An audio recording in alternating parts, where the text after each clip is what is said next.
We always look forward to Dr. Joe Congeni, joining us in studio Wednesdays at this time. Gosh, we've done this for about 20 years together, Joe. 1995 was it? Do you believe it? Unbelievable. Thanks. You wanted to talk about injury recovery today in athletes. Yeah, recovery can be tricky and difficult, and we're trying to do some things in 2018 a little bit different so we understand it better. But I want to kind of give a couple case example. Probably, who is the most frustrating player right now on a frustrating team? You did a great interview with John Michael coming in, and everybody's concerned about where the Cavs are going, but a totally forgotten man. And as you go around town and you talk about Tristan Thompson. He played 1 minute Sunday. People are just totally frustrated. There's a lot of angst. There's a lot of other issues. And, as people look in from the outside, understanding sports medicine, a lot of people look in and say, oh, it's all these things going on in his personal life, or there's things, I don't know all those things. But what I do know is 6 months ago, you and I talked about a somewhat unusual injury that he had of a rupture of a muscle called the plantaris muscle. And they say that for athletes, it's upwards of 10 or 15% of the strength that you use on the outside part of the calf and the lower leg.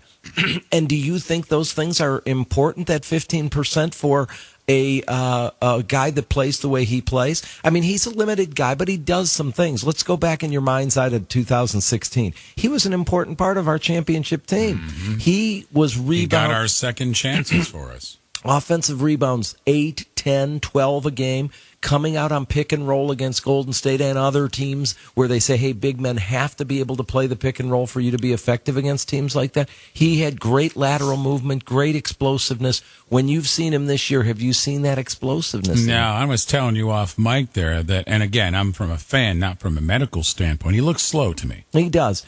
It happens a lot in sport, and so I'm trying to just show you from example of people because we watch our team so well.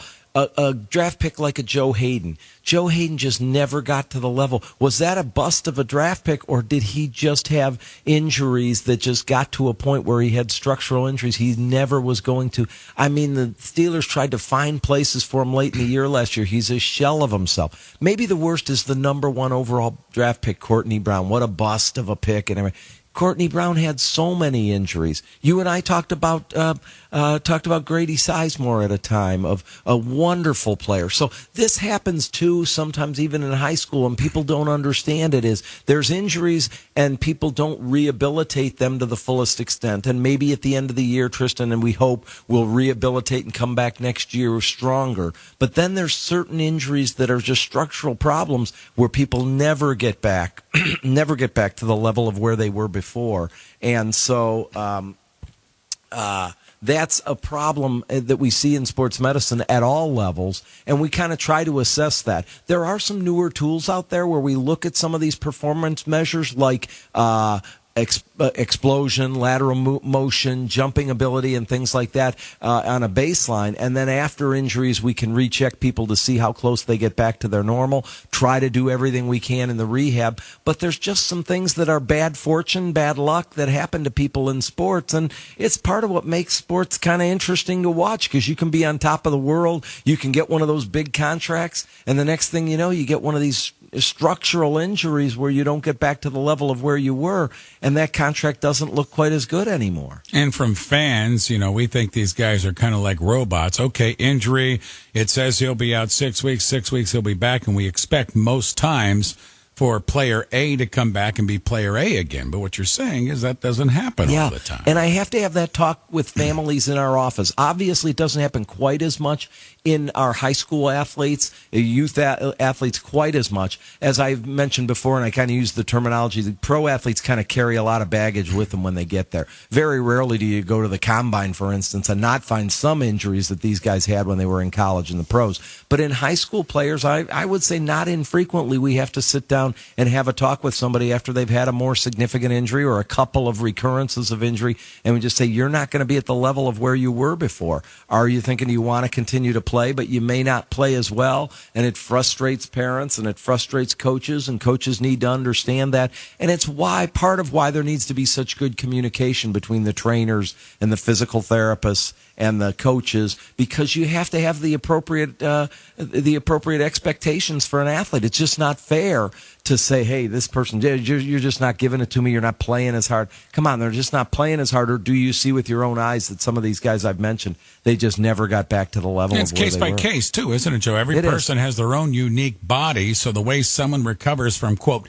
ACL injury might be different than player B. I think the way of the future are some of these tools, and I have a couple of exciting ones. I'm working with some people in our office where we can measure them before a season, a whole team, say a high school football team, and find out kind of where they are at a baseline, and then see if they get back to that baseline afterwards, see if they, with training, get above that baseline. So, but putting some objectivity to it. But in the meantime, our trainers and our therapists are really a good eye for us to see, and they come to us and say, hey, this person's just not back to where they were, or they're not going to get back to where they were.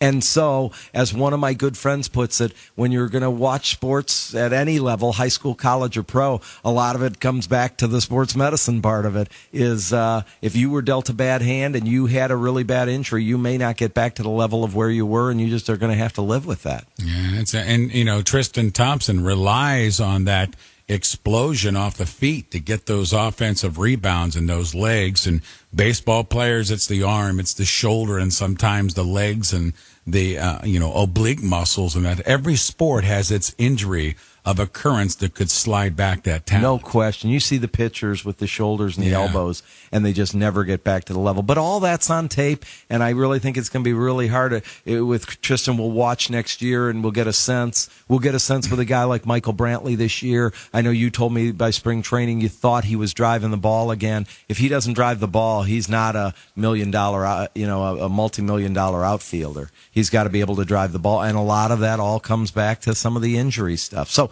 it adds another dimension. It's kind of interesting and fun. But just think about that when you're getting down on some of your favorite players. It isn't even always as hard as they're playing, or they're not pushing hard enough. Sometimes it comes down to the injuries they've sustained. I still go back to the day, and I don't know how many years it was. You sat right here when it was right around the first Grady Sizemore injury, and the way he came down and the microfracture injury, you said, and it kind of surprised all of us, including me, you said, I don't think he'll ever be back to the way he was. And I said, really, Joe? And you said, yeah. And boy, you were spot on there. He really never did recover from that knee injury, and here he is now living out in Arizona out of baseball at a very young age. What a shame. He was so great. You got to think back to the days, when he did great things. And for Cav fans, we got to think of 16 and Tristan jumping all around that floor and getting the 10 or 12 rebounds a game. But sometimes they just never get back there. All right, Joe. Good stuff this morning. Thanks, Ray. Dr. Joe, you too. Dr. Joe Congeni, Sports Medicine Center, Akron Children's Hospital.